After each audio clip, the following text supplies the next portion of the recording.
Сүйүнбай Эралиев. Акынга ыр кайдан келет, же ким берет? Экинчи бөлүк.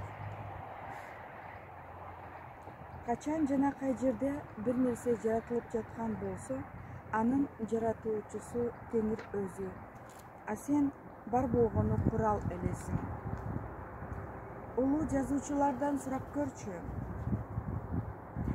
Улуу чыгармаларды жаратып жатканда алар эң эле көп болгондо өздөрүн мажыроо кабыл алуучу гана болуп беришкендиги жөнүндө айтышат. Бул сөздөргө түшүндүрмө берүүнүн кажети деле жокко. Дагы мисалдарга кайрылалы. Ак кептер энине конуп, ошол замат сен менин сүйүктүү уулумсуң. Менин ишенимим сенде деген Ыйса Христоско асмандан келген үндү, ошондой эле Будданын, апостол Павелдин же Мухаммед пайгамбардын асман үнүн уккандыктары тууралуу айтпаган күндө да жогорудан айтып жаздыруу учурлары дүйнөлүк адабияттын тарыхында аз да болсо кездешет экен. Аны менен бирге космостук акыл эс берилген айрым улуу адамдардын мурдагыга караганда да күчтүү терең жазып калганы белгилүү. Айталы Данте өзүнүн атактуу божественная комедиясын, Бальзак человеческая комедияны, Блейк Иерусалим поэмасын дал ошондой космикалык сезим келгенден кийин жазышкан. Англиялык акын жана сүрөтчү Блейк Иерусалим поэмасында жазган өзүнүн баш сөзүндө төмөнкүдөй: мен бул поэманы өз эркимден тышкары улуу күчтүн айтуусу боюнча эч ойлонбой, ар бир отурганда 20-30 сапка чейин жаздым, дейт. Ал эми Дантенин «О асманды башкарган сүйүү, мени бийикке алып чыккан да сенин жарыгың эмеспи? Сени мен эми гана толук түшүндүм» дегени бар. Божественная комедияны ал өлүм жана өмүр жөнүндө ойлогон учурларында үргүлөп же түш же аян көрүү абалында жазганын айткан. Чын эле, антпесе тигил дүйнөнү, андагы бейиш менен тозокту же андагы тазаланууну ал кантип көз алдына келтирмек?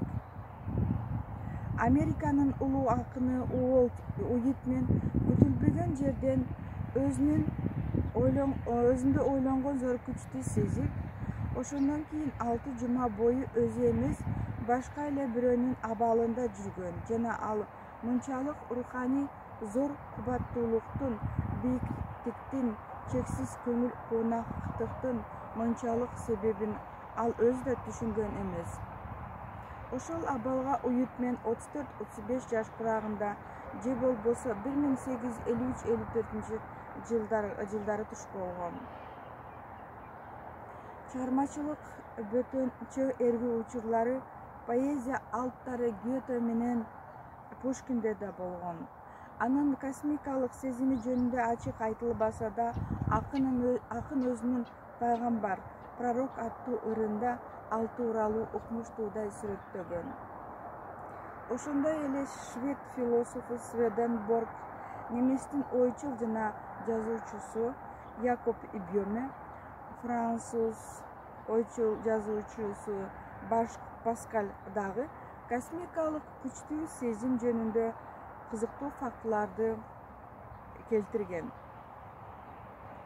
Бул жерде белгилей кетчү дагы бир нерсе, космостук сезим алган жогорудагыдай улуу акындар менен тааныш же жылуу мамиледе болгон туугандары, жердештери улуу чыгармаларды жаратуу менен бирге алар өздөрү да муравалык жактан эң жогорку бийиктиктерде турушкан ак ниеттүүлүк, калыстык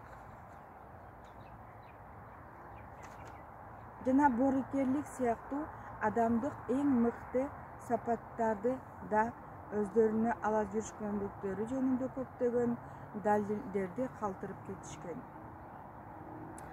Албетте, бул чакан макалада дүйнөлүк адабияттагы айрым бир улуу ысымдарды атоо менен биздин өмүрбүлбү кызыбыздын чыгармачылыгын аларга салыштырып же теңештирип кароодон алысмын. Тек гана адам турмушу менен адабият тарыхында бул өңдүү таң каларлык окуялардын чанда болсо да кездеше тургандыгы жөнүндө бүгүнкү окурмандарга азын оолак болсо да эскерте кетейин дегеним. Мындагы бир окшоштук чыгарманын жогорку күчтүн таасири менен жазылышы жана ал таасирдин ылгый бир курактагыларга, тагыраак айтканда 33 жаштагыларга туура келиши өмүрбүлбү да дал ошол куракта экен. Эмнеликтен ушундай жана буга кандайча жооп табууга болот? Өмүрбүлбү Бегелиева жаш акын дебедикпи? Анын поэзияга киришкендигине аз эле убакыт болгон. Бул арада ал 2 китеп чыгарууга үлгүргөн. Кийинки көлөмдүү бир томдугу «Теңир, Аалам жана мен» деп аталат.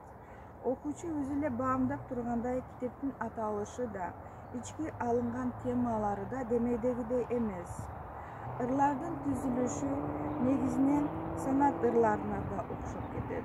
Бирок санат ырлары да эмес. Адам, дүйнө жана өмүр жөнүндө анын оозуна куюлушуп келген бул ырлар бир караган кишиге поэзиянын бүгүнкү талабын